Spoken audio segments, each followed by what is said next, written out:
오늘 함께 나눌 말씀의 제목은 사마리아 여자입니다. 한 두 번 혹은 세 번 정도 같은 본문을 가지고 말씀을 나누려고 하는데요. 오늘은 작은 제목으로 야곱의 우물이 말씀의 제목이 됩니다. 오늘 말씀에 등장하는 장면, 그 배경이 요셉이 야곱이 그 아들 요셉에게 준 우물, 그 땅에서 있었던 이야기래요. 그래서 야곱의 우물이라고 제목을 지었습니다. 기도하면서 오늘 우리가 예배드리는 이 장소, 지금 예배드리는 우리가 있는 이곳이 이 사마리아 여자, 이 피곤한 인생을 사는 이 여자가 예수님을 만났던 그 자리, 야곱의 우물이 되었으면 좋겠다 하는 기도하면서 그렇게 말씀을 준비했어요. 두 분 다 피곤합니다. 예수님도 피곤하시고 이 피곤한 예수님을 만난 이 여자도 그 인생의 굴곡 때문에 피곤해요. 말씀 먼저 같이 읽죠. 4장 6절 말씀입니다. 같이요. 시작. 거기 또 야곱의 우물이 있더라. 예수께서 길 가시다가 피곤하여 우물 곁에 그대로 앉으시니 때가 6시쯤 되었더라. 때가 6시쯤 되었대요. 정오 가까운 시간이 된 겁니다. 떼약볕이 내려 쬐고 있고요. 그 떼약볕이 내려 쬐는 동안 그 길을 걸어오신 거예요. 예수님께서 예루살렘에서 출발하셨고 그 출발하신 지 며칠 되셨는지는 알 수 없으니 얼마간의 속도가 되었는지도 모르겠고 또 얼마간 걸었는지도 모르겠지만 다만 짐작할 수 있는 것은 떼약볕을 걸어오셨다는 겁니다. 그 떼약볕을 걸어오는데 우리가 생각할 때 나는 걸음에 익숙하니까 다른 사람보다 더 잘 걸을 수 있어, 나는 많이 걸어봤으니까 떼약볕 하루쯤 걷는 거 그렇게 어렵지 않아. 그렇지 않아요. 예수님은 우리보다 더 건강한 어떤 분이시 아니시고 그냥 그런 분이신 거예요. 연약하고 사모할 만한 것이 없는 육체를 가지셨던 우리와 똑같은 예수님이셨던 겁니다. 우리가 걸어서 힘들 만한 거리가 되면 똑같이 힘드시고요. 우리가 볕에 뜨겁다 느낄 정도쯤 되는 온도면 똑같이 뜨거워서 불편해 하시는 그런 사람이셨던 거예요. 그런 예수님이 피곤하시는 중에 도착한 곳이 야곱의 우물이었고 그 우물에 앉을 때쯤 정오가 되었다는 겁니다. 그 정오쯤 되니까 거기 오늘 또 몇 주간 우리의 말씀 속에 주인공이 될 그 여자가 등장을 해요. 7절 말씀입니다. 같이요. 시작. 사마리아 여자 한 사람이 물을 기르러 왔음에 예수께서 물을 좀 달라 하시니, 예수님께서 먼저 말을 거셨다는 거예요. 떼약볕에, 머릿속에 여러분 이 그림을 떠올리셔야 됩니다. 떼약볕에 우물이 있고요. 이 우물은 생각보다 굉장히 깊습니다. 오래된 우물이고요. 오래된 땅이에요. 거기에 예수님께서 피곤한 몸을 이끌고 도착을 하셨고 예수님께서 도착한 뒤에 얼마 시간이 지나지 않아서 여자가 물 길러 왔습니다. 물 길러 왔으니까 빈손은 아닐 테고 무거운 항아리 들었을 테고요. 그 항아리 가지고 도착을 했는데 예수님께서 이 여자에게 말을 거셨다는 거야. 물을 좀 달라 하셨다는 겁니다. 근데 이게 길 가던 행인이 어떤 여자에게 우물가에서 물을 좀 달라 그랬다 한 이야기, 그저 이것만 들어서는 이 상황이 충분히 이해가 되지 않고요. 4장 7절 그 앞쪽 말씀까지 읽으면 이때 이 분위기가 4장 8절 9절인데 제가 잘못 써놨네요. 4장 9절 앞쪽 부분까지 이 분위기를 읽으면 예수님께서 말을 건 이 상황이 어떤 상황인지 좀 더 깊이 이해할 수 있게 됩니다. 같이 읽죠. 4장 9절 앞쪽 부분입니다. 시작.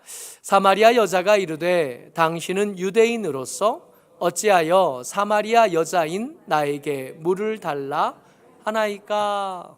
그리고 대화가 시작되는 거예요.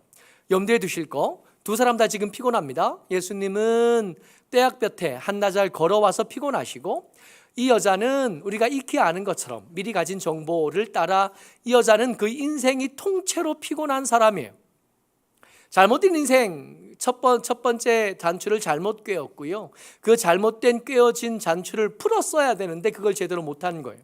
그래서 끝까지 잘못된 깨어진 단추로 옷이 비틀어진 상태에 있는 사람입니다. 그 피곤한 사람 여자가 왔고 말을 건 거예요. 물을 좀 달라 그랬는데 이거 그냥 어떤 남자가 어떤 여자에게 물 달라 그랬대 그 얘기가 아니라 서로 상종하지 아니하고 말도 걸지 않는 중에 서로가 서로를 좋아하지 않고 꺼려하는 중에 말을 걸었다는 겁니다.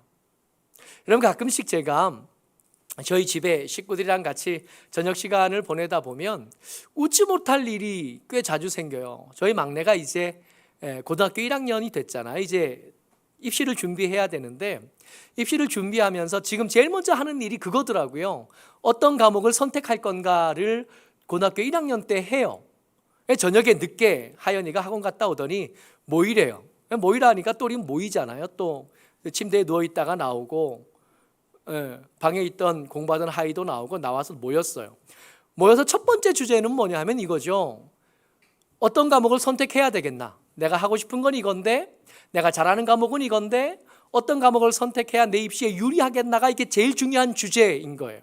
근데 그 주제만 있는 게 아니라 하연이는 지금 학원 갔다 와서 배가 고픈 거예요. 저녁 먹은 지 공복 상태로 서너 시간이 있었던 거죠.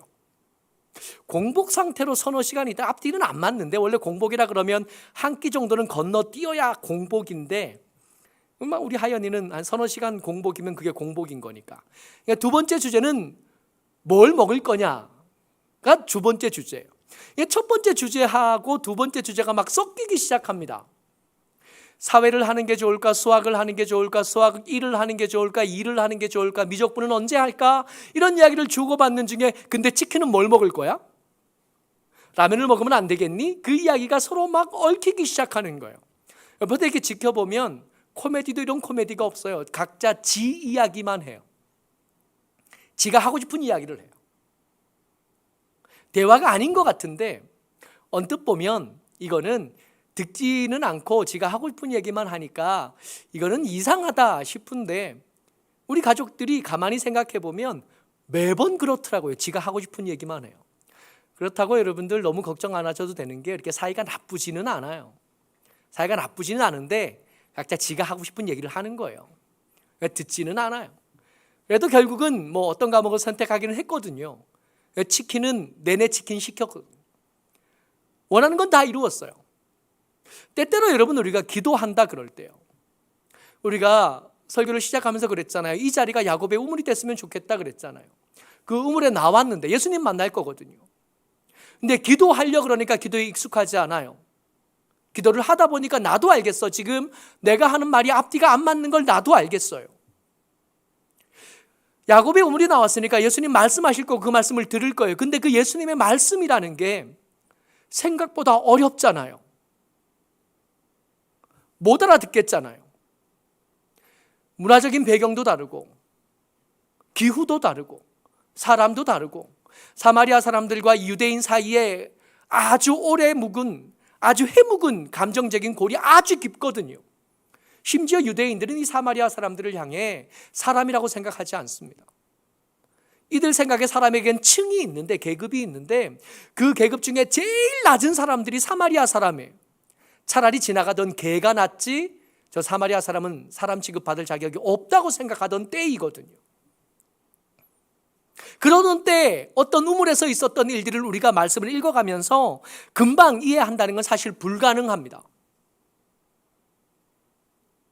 마치 우리 가족들의 이야기처럼 지가 하고 싶은 얘기가 따로 있고 지가 듣고 싶은 얘기가 따로 있어요. 이 예수님과 이 사마리아 여자의 이야기가 마치 그래요. 나중에 좀 시간을 내셔서 요한복음 4장을 이렇게 읽어보시면 알겠지만 하는 얘기가 예수님은 예수님 하고 싶은 얘기 하시고 이 여자는 그 예수님의 이야기를 제대로 이해하지 못하니까 또 지가 이해한 나름대로 이해한 예수님의 말씀과는 전혀 상관이 없는 엉뚱한 이야기를 계속해요. 근데 신기한 거 그런데 예수님이 원하셨던 그 목적이 예수님께서 기대하시고 준비하셨던 말씀이 이 여자의 귀에 들립니다. 제대로 기도한 것도 아니고 제대로 알아들은 것도 아닌데 예수님의 말씀이 이 여자의 마음을 바꿔요. 예수님의 말씀이 이 여자를 위로하기 시작하고 이 여자의 그 갈급한 마음이 풍성함으로 바뀌는 역사가 일어나는 거예요. 여러분, 때때로 기도하러 올 때 기도 안 될 때 참 많잖아요. 성경을 읽으려고 성경을 펴지만 이게 뭔 말인지 몰라서 이게 수면제보다 더 강력한 수면제로 작용할 때가 더 많잖아요. 괜찮아요. 제대로 못 알아들어도 되고요, 제대로 말하지 못해도 괜찮아요. 우리를 만나시는 분이, 우리를 찾아오셔서 이야기하시는 분이 예수님이라면 우리의 몰이해를 바꾸실 수 있고요, 우리의 무지함과 우리의 탐욕스러움도 얼마든지 바꾸실 수 있습니다. 그러니까 말이 잘 안 돼도 기도하러 오시는 일을 포기하지 않아도 돼요. 성경을 읽는데 이게 뭔 말인지 모르겠고 잘 이해도 안 되는데 그래도 성경 계속 읽어가시면 그런 중에 하나님의 능력이, 예수님의 그 사랑하심이 들리게 하실 거고 바꾸게 하실 겁니다. 기적 같은 일들을 봐요. 성경을 읽는데 저희 어머니가 아들이 목사라 어쩔 수 없이 교회에 다니게 된 저희 어머니가 성경을 쓰시거든요. 어른들 성경 공부가 힘들어 하시는 분들 한번 써보시는 걸 추천해요. 우리 윤윤성 권사님도 열심히 쓰시는 거예요. 쓰는데 저희 어머니가 성경을 쓰는데요, 이게 자식들이 집을 다 나가고 나니까 집에 책상이 이제 없어요. 그냥 엎드려서 쓰시는 거예요. 엎드려서 쓰시는데 이게 신기한 건, 이 엎드려서 성경을 쓰는데 이러면 엎드려서 쓰면 허리도 아프고 어깨도 아프고 목도 아프고 그럴 거잖아요. 근데 쓰기 시작하면 몇 시간도 쓰시는 거예요. 최근에 권사 임직하셨던 분들 쓰기 성경 제가 선물을 해드렸는데 저희 어머니하고 장모님께도 드렸거든요. 저희 어머니가 제일 많이 쓰셨더라고요. 나중에 검사할 건데 잘 쓰고 계시죠? 열심히 쓰고 계시죠? 잘 안 써지고 뭔 말인지 잘 모르겠고 쓰고 나니까 글씨도 안 예쁘고 그래도 괜찮아요. 그러는 중에 하나님께서 말씀하시기 시작할 때고 그 말씀이 귀에 들리고 마음에 들리면서 변화가 만들어지기 시작할 겁니다. 그 갈급한 심령을 그 말씀이 위로하기 시작하실 거고 그 갈급함이 풍성함으로 바뀌기 시작할 거예요. 여러분, 기도하는 게 어려워도 멈추지 마셔요. 성경 읽어가는 게 힘들어도 멈추지 말고 계속 하셔요. 그러면 살아있는 하나님의 말씀이 일하실 수 있는 기회를 얻게 되실 거고 좌우의 날선 어떤 것보다도 날카로운 하나님의 말씀이 우리를 고치기 시작하실 겁니다. 그러니까 좀 힘들어도 계속 하시는 거예요. 이게 그렇게 해도 되는 이유가 있어요. 하나님께서, 예수님께서 그 여자를 만나시면서 이렇게 내놓은 이야기가 뭐냐 하면 선물이 있대요. 언제 봤다고? 지금 이 예수님과 이 사마리아 여자는 그야말로 처음 만난 거거든요. 심지어 성경은 끝까지 이 사건을 여러 성경에서 다 기록하지만 끝까지 이 여자의 이름에 대해서는 한 번도 말해주지 않아요.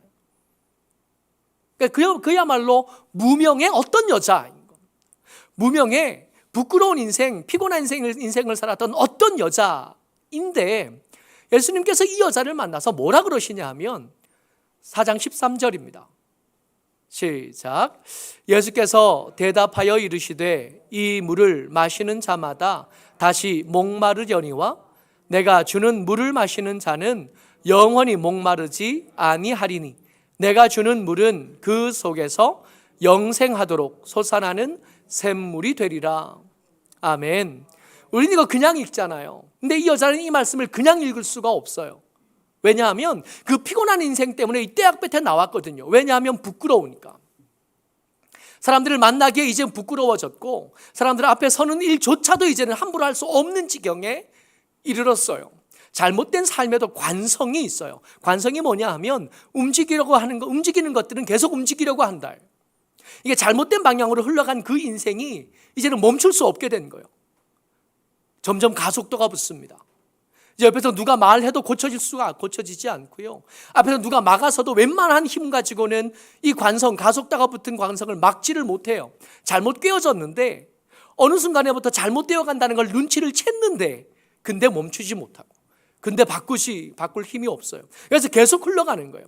계속 흘러가면서 물을 먹기는 해야겠는데 이 물이 단지 그냥 목을 축이는 물이 아니라 잘못된 인생을 살아가면서 경험하게 되는 그 영혼의 압박감이요. 먹어서 해결될 게 아닌 거예요. 마셔서 해결될 게 아닌 거예요. 지금 이 여자가 물 들어오긴 했지만 이 여자에게 필요한 것은 단순히 물 떠가는 게 문제가 아니라 그 부끄럽기만 하는 인생을 어떻게 하면 바꿀 수 있을까? 이게 문제거든요. 그러니까 이 여자가 제일 잘 알아듣는 영혼 구원에 대한 단어가 뭐냐 하면 샘물인 겁니다. 그냥 샘물 그러면 머릿속에 떠오르는 그런 샘물 정도가 아니라 이 여자는 이 샘물이라는 단어가 그 영혼 속에 있는 갈증을 가장 잘 묘사한 거예요. 그러니까 이 여자가 특별히 더 잘 알아들을 수 있는 단어가 샘물이었던 거예요. 게다가 이 장소가 야곱의 우물이잖아요. 예수님은 이 여자의 피곤한 인생을 아셨다는 겁니다. 예수님은 이 여자의 피곤한 인생을 아셨고 그의 진짜 필요가 뭔지를 알았어요. 이 여자가 하는 동문서답에 대해서 아랑곳하지 않고 이 여자의 갈증을 해결할 수 있는 가장 중요한 이야기를 예수님께서 먼저 끄집어내신 거고 그 끄집어낸 것에 이 여자의 귀가 조금씩 열리기 시작하고 있는 중인 거예요. 여러분, 예수님께서 이 여자의 상황을 아셨다고요. 그렇다면 우리도 마찬가지 아니겠어요? 우리도 기대할 수 있게 되는 거죠. 잘 안 되는 기도를 하지만 나는 내 형편과 사정을 조리 있게 말하지 못하지만 예수님은 내 이 중구난방 앞뒤 안 맞는 이 말을 들으시고도 알아들으시겠구나. 나는 지금 이거 달라 그러지만 진짜 내게 필요한 건 이 겉으로 말하는 이게 아니라 속에 있는 더 중요한 다른 것들이 있는데 차마 부끄러워서 말하지 못하는 이거. 예수님은 이걸 아시겠구나. 나는 지금 딴 생각하냐고 이 말씀을 제대로 읽지 못하지만 하나님께서는 내 필요를 진짜 필요를 아시고 그에 맞춰서 이 본문을 가지고 내게 말씀하실 수 있겠구나. 아니까.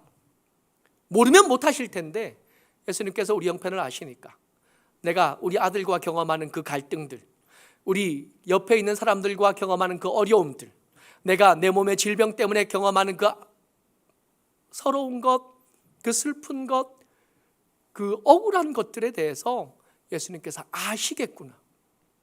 이 여자의 억울함과 이 여자의 갈증을 아시는 예수님께서 이 여자에게 샘물을 말씀하셨으니까 그런 예수님이시라면 내가 기도하러 나왔을 때 엉뚱한 얘기하지 않으시고 내게 정말 필요한 얘기를 시작하시겠고 내가 꼭 맞는 것들을 내게 말씀해 주실 거고 혹시 내가 그것들 잘 모른다면 그걸 알게 하게 하셔서 그 다음 이야기를 진행하시겠구나 하는 걸 기대할 수 있는 거예요. 우리 사람들하고 얘기할 때 우리 속에 거 다 못 내놓잖아요. 그렇지 않아요? 가장 가까운 사람이지만 우리 아내에게 우리 남편에게 내 속에 있는 거 다 얘기 못 하잖아요. 다 모르기도 하거니와 그걸 감당할 만한 힘도 없거든요. 예수님 그렇지 않으신 거예요.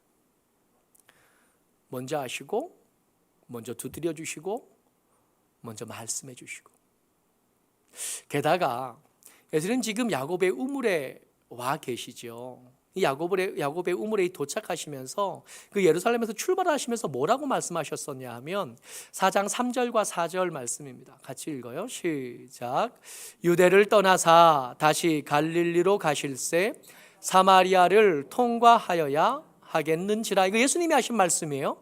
예수님께서 뭐라 그러셨냐 하면 지금 유대에 있어요. 예루살렘 근처, 그 근처에 계시다가 이제 다시 갈릴리로 가셔야겠다 말씀하셨다고요. 근데 갈릴리로 가셔야겠다 얘기하시면서 뭐라 그러셨냐 하면 갈릴리로 갈 때 사마리아를 지나야 거기 도착할 수 있겠네. 우리가 생각하는 이 지도를 아니까 저기 위에 갈릴리가 있고 그리고 그 밑에 유대가 있고 그 사이가 사마리아거든요. 그러니까 여기서 여기까지 가는데 이렇게 가려면 당연히 사마리아를 지나야 되겠네.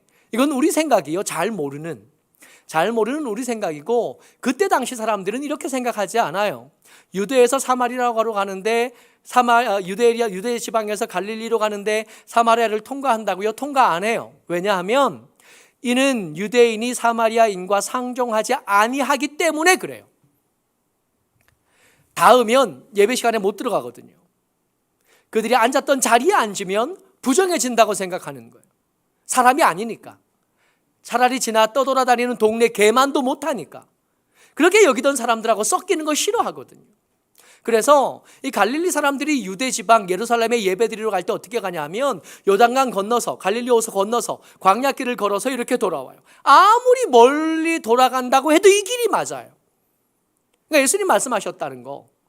갈릴리로 가야 되는데 사마리아를 지나서 가야겠다 하는 말씀은 진짜가 아니에요. 게다가 예수님께서 이 유대 지방을 떠나야겠다 생각하신 이유가 뭐냐 하면 4장 1절 말씀이요. 같이요. 시작. 예수께서 제자를 삼고 세례를 베푸시는 것이 요한보다 많다 하는 말을 바리새인들이 들은 줄을 주께서 아신지라. 이거 무슨 뜻이냐 하면 우리 지난주 말고 그 전주에 요한복음 3장 말씀을 나눌 때 무슨 이야기를 했었냐 하면 세례 요한의 제자들이 유대인과 논쟁을 하고 있었다 하는 이야기를 했었어요. 기억나셔요? 그때 논쟁한 이유가 뭐냐 하면 이 세례 요한을 어떤 사람은 메시아라고 생각한다고요. 어떤 사람은 하나님의 특별한 감동을 받은 선지자라고 생각해요. 이 세례 요한에게 사람들이 많이 몰려오니까 심지어 군인들도 오고 세리들도 오고 유대인들도 오고 많이 몰려오니까 이 유대인들에게 존경받는 권위자였어야 될 이 제사장 무리들이 보기 싫은 거예요. 그래서 세례 요한에게 흠집을 내고 싶었던 겁니다. 그래서 논쟁을 거는데 그 논쟁을 세례 요한의 제자들이 대신했던 겁니다. 근데 이 논쟁 사람들이 많이 몰려드니까 주목받기 시작하고 그 논쟁에 시달렸다고요. 세례 요한의 제자들은. 근데 지금 어떻게 해요? 세례 요한에 가는 사람들보다 누구에게? 예수님에게 모이는 사람들이 더 많아진 거죠. 이제 논쟁이 세례 요한과 불붙었던 논쟁이 어디로 옮겨올 거예요? 예수님에게로 옮겨올 거예요. 그러니까 예수님은 이 유대를 떠나서 예루살렘을 떠나서 갈릴리로 가시겠다고 할 때 왜 그렇게 생각하셨냐 하면 아직 때가 아니기 때문에 이 논쟁에 시달리기 싫으신 거예요. 그러니까 예루살렘에서 갈릴리로 가야겠다고 할 때 이유가 뭐였냐 하면 논쟁을 피해서 아직 쓸데없는 논쟁에 휘말릴 때가 아니니까 이 논쟁은 나중에 실컷 할 거거든요. 그러니까 지금 이 엉뚱한 논쟁에 이게 힘을 뺄 필요가 없겠다 생각하니까 시비를 걸릴 때쯤 떠나서 갈릴리로 가시겠다 그랬어요. 갈릴리로 가신데 어디로 지나가시겠다고요? 사마리아를. 그러니까 사마리아를 지나가시겠다는 게 뭐냐면 이 정결 논쟁, 이 세례 요한하고 했던 논쟁보다 사실은 논쟁을 피해서 길을 가는데 사마리아를 통과하게 되면 더 큰 논쟁에 휘말릴 위험이 있는 곳이에요. 그러니까 예수님 입장에서는 이 사마리아를 안 가야 편해요. 아니, 안 가셔야 돼. 논쟁을 피하려고 한다면 그게 제일 중요한 이유라면 의도적으로라도 더 먼 길을 돌아가야 되고 혹시 급한 걸음에 가야 된다 그래도 이 여자한테 말을 안 걸어야 되는 거예요. 이 사마리아 동네에 안 들렸어야 되는 거예요. 도시락을 쌌어야 되고 더 먼 길을 돌아서 피해서 갔어야 되는데 만나신 거예요. 왜요? 이것들까지 염두에 두고 이 본문을 읽으면 지금 상황이 어떻게 된 거냐 하면 예수님은 일부러 이 시간에 그 자리에 의도를 가지고 나타나신 겁니다. 이 여자의 불쌍한 인생이요. 이 여자의 피곤한 인생을 예수님 아셨을 뿐만 아니라 그 피곤한 인생을 고쳐주고 싶고 그 갈증을 해소해주고 싶은 예수님의 의도적인 행동이셨다. 기도가 잘 안 돼도 해도 되는 이유가 여기 있어요. 예수님은 피곤하신데 이 여자 하나 보고 기꺼이 피곤하신 거예요. 의도적으로 피곤하신 거예요. 내가 너에게 말 걸 기회를 얻기 위해서라면 내가 더 빨리 걸을 수도 있고 한 끼 정도 굶을 수도 있고 떼약볕이 아무리 뜨거워도 내가 여기 찾아올 수 있어 라고 말씀하고 계십니다. 기도할 때 앞뒤가 안 맞아요. 성경을 읽어도 무슨 말인지 모르겠어요. 괜찮아요. 그래도 그렇게 기도하는 중에 하나님은 우리의 길을 여실 수 있고요. 이렇게 뭔 말인지 모르는 말씀을 읽는 중에 하나님은 그 단어 하나를 사용하셔서 우리 마음에 새기실 수 있어요. 펼치지 않는 게 문제고 그 시간에 거기에 나타나지 않는 게 문제예요. 한 가지 더 이야기를 해야 되는데, 예수님께서 이 샘물, 하나님의 이 선물을 말씀하실 때 선물이라고 하셨다는 게 참 중요합니다. 선물은 선물이니까요. 이 선물을 줬으니까 넌 나한테 나중에 꼭 밥 사야 돼. 우리는 그러잖아요. 얼마 전에 우리 민영이가 사서 식사를 같이 했거든요. 우리 남자들, 우리 아들들 데리고 식사로 가는데, 여러분 이 친구들하고 같이 이렇게 밥 먹으러 가면 기분이 되게 좋아요. 옆에 저보다 큰 애들 이렇게 5 데리고 이렇게 가면 막 뭐라도 된 듯한 그런 마음이 있거든요. 그래서 민영이가 밥 샀어요. 끝날 때 다음에는 호영이가 사라 그러고 나왔어요. 얼마나 좋은지. 우리는 그러거든요. 밥 살 때 의도가 있어요. 이 밥 사면 기도 좀 더 하겠지. 이 커피 사면 예배 시간에 나오겠지. 제가 카톡으로 선물 보낼 때 다 그런 의도를 가지고 하거든요. 근데 예수님은 그러지 않으셔요. 이건 정말 선물이에요. 4장 10절 말씀입니다. 같이 읽어요. 시작. 예수께서 대답하여 이르시되 내가 만일 하나님의 선물과 또 내게 물 좀 달라 하는 이가 누구인 줄 알았더라면 내가 그에게 구하였을 것이요 그가 생수를 내게 주었으리라.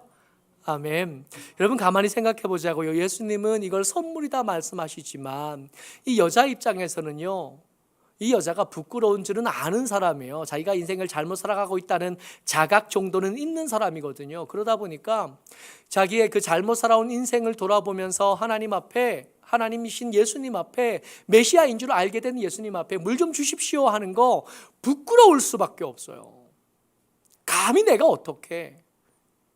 근데 여러분 이건 진짜 선물이에요. 그야말로 그냥 선물이라, 이게 예수님께서 이 선물을 이야기하시고 이 여자에게 꼭 맞춤의 그 샘물을 말씀하실 때 만약에 대가를 생각한 거였다면, 그럼 여기 안 오셨어야 돼요. 예루살렘에 있었다면, 예루살렘에 있어서 그 힘 가진 사람들, 그 기득권자들하고 잘 얘기하셨으면 훨씬 더 비싸게 팔지 않았을까요? 그렇지 않아요? 이 사마리아 여자가 가난하기도 하지만 이 사마리아 여자의 가난함보다 더 중요한 것은 이 영적인 양식, 이 특별한 양식에 대해서 더 많은 관심을 누가 가지고 있냐 하면, 좀 거칠기는 하지만 마음이 꼭 맞지는 않지만 이 유대인들이 훨씬 더 많은 관심을 가지고 있어요.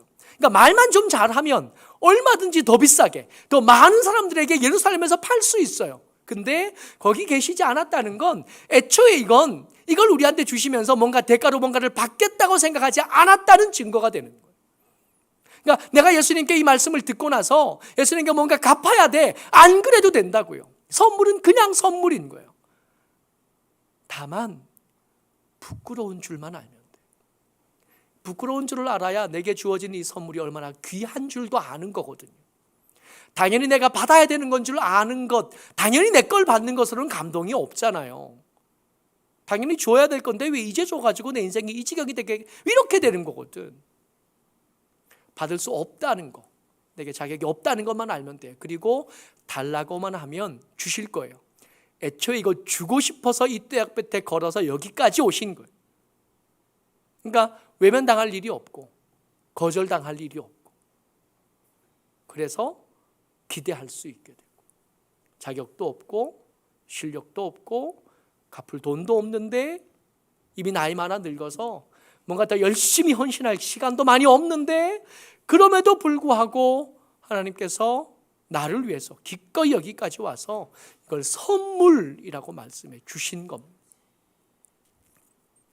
그러니까 여러분, 이렇게 생각하고 말씀을 준비하다 보니까 하나님 정말 우리 교회가 지금 예배드리는 이곳이 지금 영상으로 예배하고 있는 모든 사람들이 예배하는 그곳이 야곱의 우물이 되었으면 좋겠습니다 하는 기도가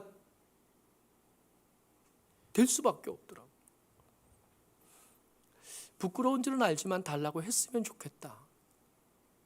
앞뒤가 안 맞아도 내가 정말 원하는 걸 나도 잘 몰라서 내 마음 나도 잘 모르고 내 상황이 나도 정리가 안 돼서 뭘 달라고 해야 될지도 모르겠어도 괜찮으니까 왔으면 좋겠다. 성경을 펼쳐 읽으면 잠만 오는데 그럼에도 불구하고 졸면서도 그 성경을 펼쳤으면 좋겠다. 선물을 말씀해 주시는 내 형편을 아시고 내게 꼭 필요한 게 뭔지 아시는 예수님을 그 우물에서 만났으면 좋겠고, 예수님이 거기 오시기 위해서 기꺼이 피곤하셨다는 걸 알고 있었으면 좋겠다. 그래야 고마우니까, 그래야 감사할 수 있으니까. 그리고 대가를 위해서 뭔가 내게서 취할 것을 염두에 두고 하시는 게 아니라 그저 내가 불쌍해서, 내가 안타까워서,